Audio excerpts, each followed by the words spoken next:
ہندوؤں کا ایک مشہور شاعر منوہر لال کہتا ہے کہ کیا دل سے بیاں ہو تیرے اخلاق کی توصیف، عالم ہوا مدعا تیرے لطف و کرم کا۔ صحابی رسول صلی اللہ علیہ وسلم حضرت ابو سعید غضاری رحمۃ اللہ علیہ رضی اللہ عنہ سے روایت ہے کہ رسول پاک صلی اللہ علیہ وسلم نے فرمایا کہ جبرائیل امین میرے پاس آئے اور مجھ سے کہا کہ میرا اور آپ صلی اللہ علیہ وسلم کا رب مجھ سے سوال کرتا ہے کہ میں نے کس طرح آپ صلی اللہ علیہ وسلم کا ذکر بلند کیا۔ میں نے عرض کیا اللہ ہی بہتر جانتا ہے، تو انہوں نے جواب دیا کہ اللہ تعالیٰ کا ارشاد ہے کہ جب میرا ذکر کیا جائے تو میرے ساتھ نبی پاک صلی اللہ علیہ وسلم میرے محبوب کا ذکر بھی کیا جائے۔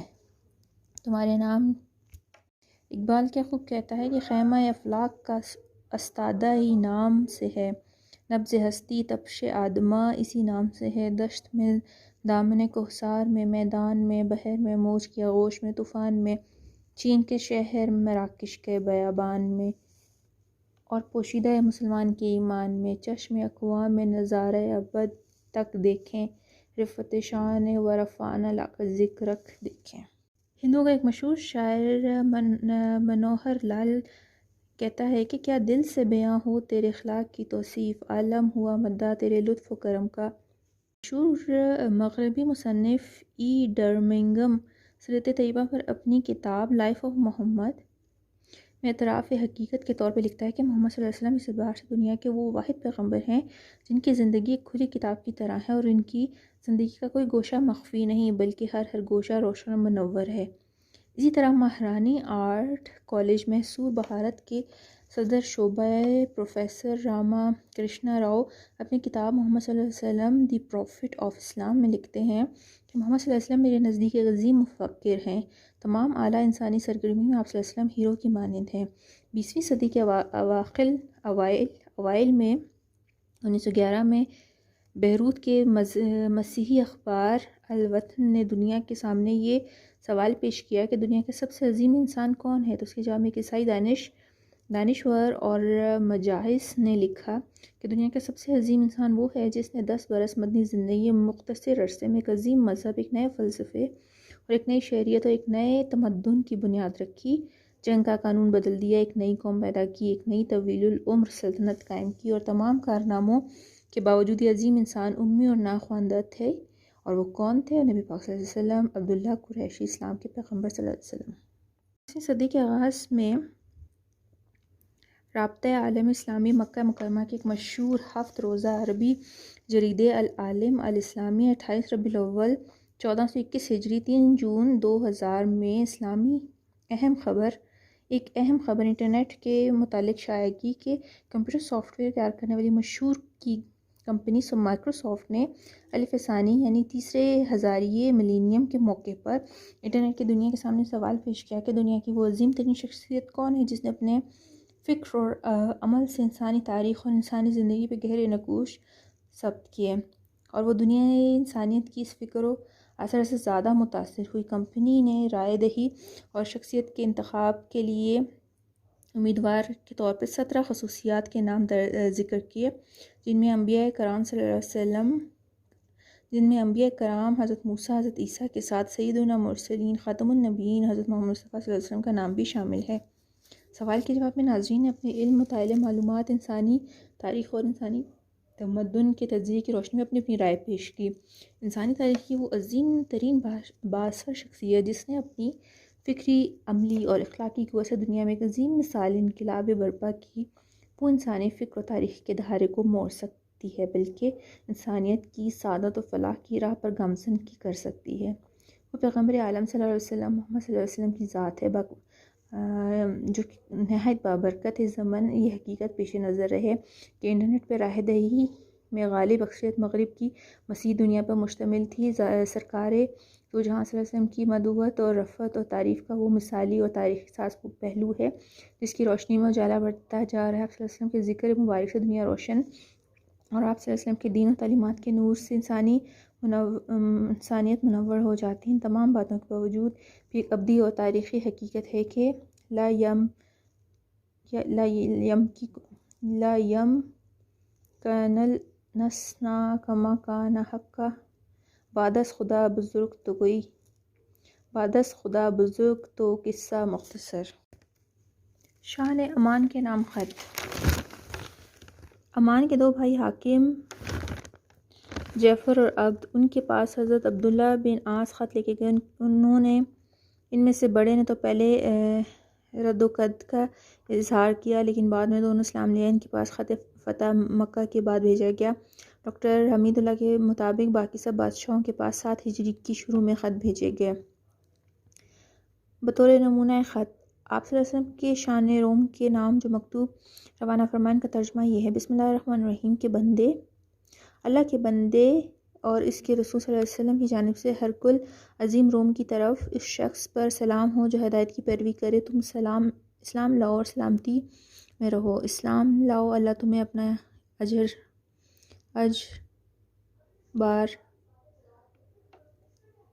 2 بار دے گا، یعنی تم سے روگردانی کی تو تم پر آئے گا، گناہ بھی ہوگا۔ اے اہل کتاب، ایک اس بات کی طرف آؤ جو ہمارے تمہارے درمیان برابر ہو، سوائے اللہ کے، اور کسی کی بندگی نہ کرو، اس کا کسی کا شریک نہ ٹھہراؤ، سوائے اللہ کے کسی کو رب نہ بناؤ، بس ایک وہ پھر جائے تو کہہ دو کہ گواہ رہو کہ ہم تو فرمان برادر ہوئے۔ اور جب آپ صلی اللہ علیہ وسلم نے خطوط لکھنے کا ارادہ فرمایا تو لوگوں نے بتایا کہ بادشاہ اس وقت تک خطوط کو قابل اعتبار نہیں سمجھتا جب تک ان پر مہر نہ لگی ہو۔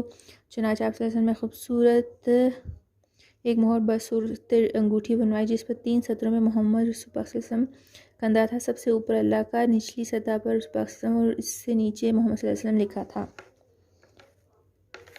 غزوہ خیبر۔ آپ صلی اللہ علیہ وسلم اپنی اونٹنیاں اور اپنے غلام رباح کو چرانے کے لیے دی تھیں۔ وہ چراگاہ میں تھا اور بنو فزارہ کے عبدالرحمن نامی شخص نے اپنے ساتھیوں کے ساتھ حملہ کر کے اسے قتل کر دیا۔ اونٹنیاں بگا کر لے گیا اور قریب ہی موجود حضرت سلمہ بن اکوع نے جب یہ دیکھا تو ایک قاصد کو اطلاع کے لیے مدینے بھیج کر خود حملہ آوروں کے پیچھے دوڑ پڑا۔ بعد ازاں مسلمانوں کا لشکر بھی تعاقب کرتے ہوئے پہنچ گیا اور حملہ آور کے سرغنہ کو مار دیا، جبکہ اس کے باقی ساتھی بھاگ گئے۔ غزوہ خیبر۔ پاک صلی اللہ علیہ وسلم جب غزوہ احزاب میں مد مقابل آنے والے کفار کے لشکر سے نمٹ چکے تھے تو دونوں بڑے گروہوں یہودیوں کی طرف متوجہ ہوئے، اور جو خیبر میں پناہ گزین تھے، یعنی خیبر مسلمانوں کے خلاف سازش کا گڑھ بن چکا تھا، لہٰذا ان کا قلع کما کرنا ضروری تھا۔ چنانچہ پاک صلی اللہ علیہ وسلم نے حدیبیہ سے واپسی کے بعد 1 یا 1.5 ماہ کے بعد محرم کے آخر میں انہیں 1400 صحابہ کے ساتھ خیبر روانہ کیا جو بیعت رضوان میں شریک تھے، اور محمد صلی اللہ علیہ وسلم مدینے کے بجائے گھوم کر شام کی طرف سے خیبر میں داخل ہوئے، اور رات کے وقت وہاں پہنچ کر جب صبح اہل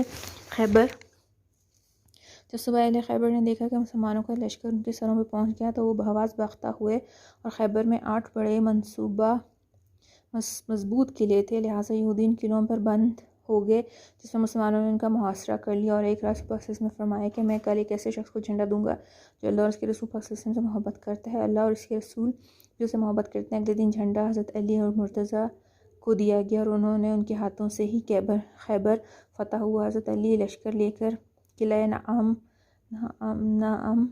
کے سامنے پہنچے اور یہودیوں کو اسلام کی دعوت دی۔ انہوں نے اسلام قبول کرنے سے انکار کیا، اور یہ قلعہ مرحب کی ملکیت تھا جسے 1000 افراد جتنا بہادر سمجھا جاتا تھا۔ مرحب میدان میں اترا تو اس کے مقابلے میں حضرت عامر گئے لیکن زخمی ہو گئے تو انہیں زخمیوں سے شہید ہو گئے۔ جب مرحب کے مقابلے میں خود حیدر کرار نکلے تو ان کے سر پہ ایسی تلوار ماری کہ وہیں ڈھیر ہو گیا، اور مرحب کے بھائی کو حضرت زبیر نے قتل کیا، جس کے بعد قلعے کے پاس شدید جنگ ہوئی اور مسلمانوں نے قلعہ فتح کر لیا۔ دوسرا قلعہ صعب بن معاذ تھا۔ مسلمانوں نے حضرت حباب بن منظر رضی اللہ تعالیٰ عنہ کی کمان میں اس پر حملہ کیا اور 3 دن کے محاصرے کے بعد اسے فتح کر لیا۔ یہ قلعہ پہاڑ کی چوٹی پر تھا، اس کا رستہ کافی دشوار تھا، اور بعد ازاں قلعہ ابھی کا محاصرہ کیا گیا۔ 2 یہودی شہ سوار لڑنے کے لیے باہر نکلے لیکن دونوں ہی مارے گئے۔ 2 یہودی شہ سوار لڑنے کے لیے باہر نکلے جو مارے گئے، جن کے بعد مسلمان قلعے میں داخل ہوئے۔ بعد یہودی بھاگ کر قلعہ نزار میں بند ہو گئے، اور قلعہ بھی پہاڑ پر تھا اس لیے اس سے سر کرنا بہت مشکل تھا۔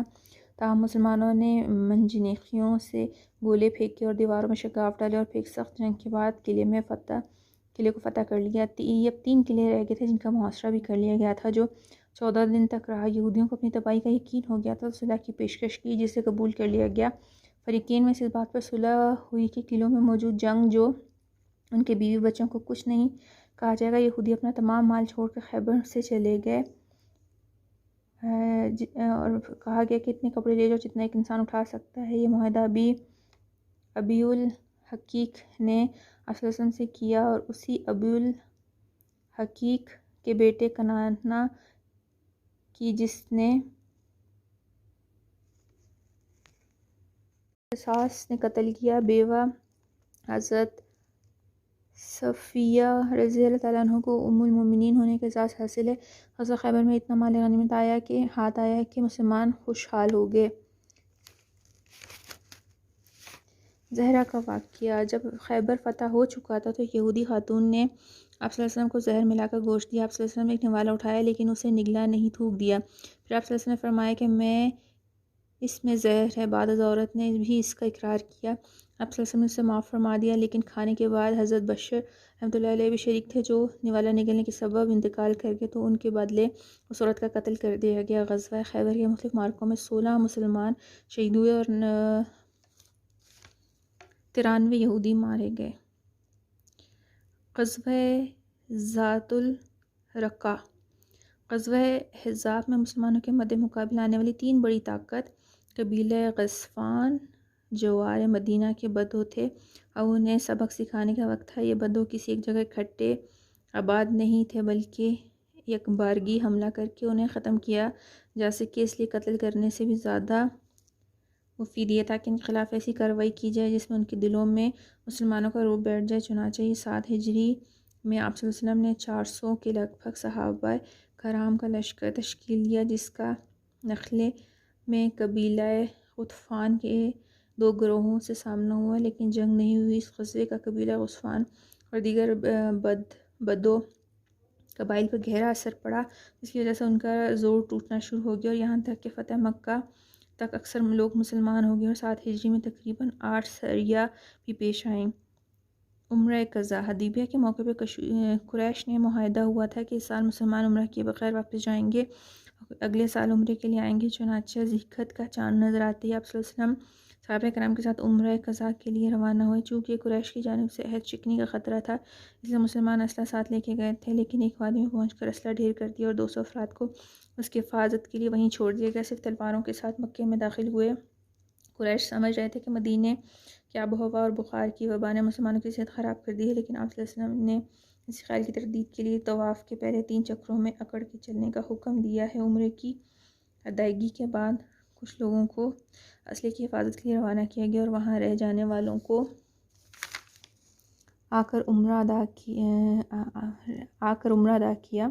آپ صلی اللہ علیہ وسلم نے 3 دن مکے میں مقیم رہے۔ اسی سفر میں آپ صلی اللہ علیہ وسلم نے ام المومنین حضرت میمونہ سے نکاح کیا۔ معرکہ موطا، کسرى روم کے گورنر شرجیل نے آپ صلی اللہ علیہ وسلم کے خط کو لے کر جانے والے حضرت حارث بن عمیر کو شہید کر دیا، اور قاصد کے قتل کے مطلب اعلان جنگ تھا۔ چنانچہ جب آپ صلی اللہ علیہ وسلم کو اس قتل کی اطلاع ہوئی تو 3000 صحابہ اکرام پر مشتمل ایک لشکر ترتیب دیا، جس کا امیر حضرت زید بن حارثہ کو بنایا۔ لیکن آپ صلی اللہ علیہ وسلم نے فرمایا کہ اگر زید بن حارثہ شہید ہو جائیں تو حضرت جعفر، اور وہ شہید ہو جائیں تو عبداللہ بن رواحہ امیر لشکر ہوں گے۔ لشکر اسلام نے معان میں پڑاؤ کیا۔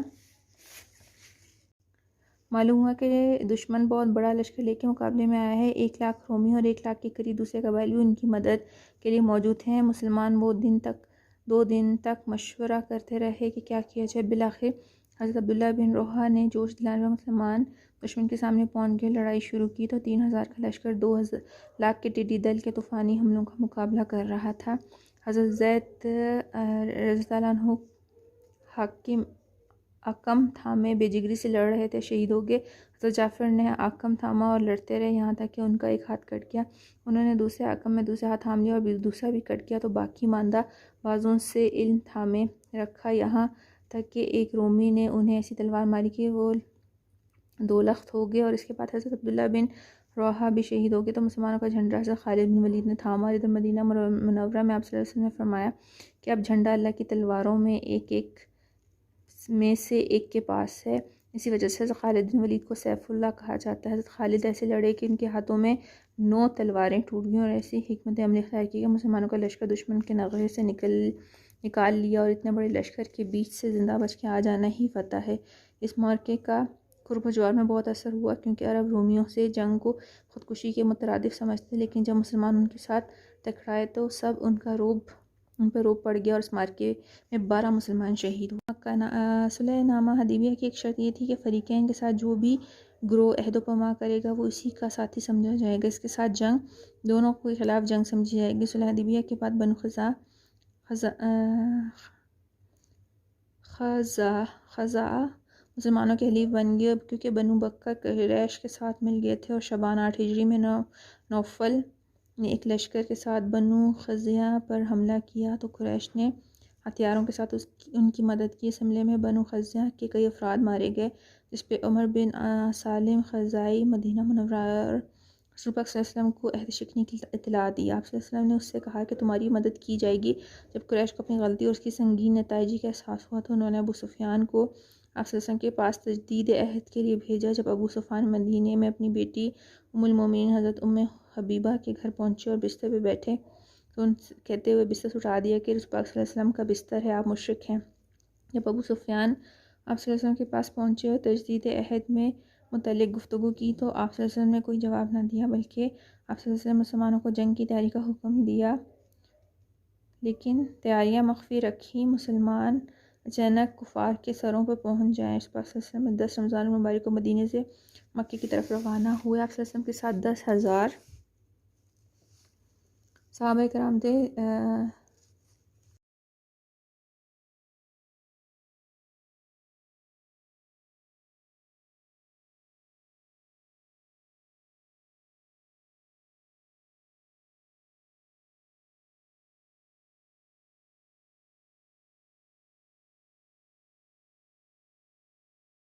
ہندوؤں کا ایک مشہور شاعر منوہر لال کہتا ہے کہ کیا دل سے بیاں ہو تیرے اخلاق کی توصیف، عالم ہوا مدعا تیرے لطف و کرم کا۔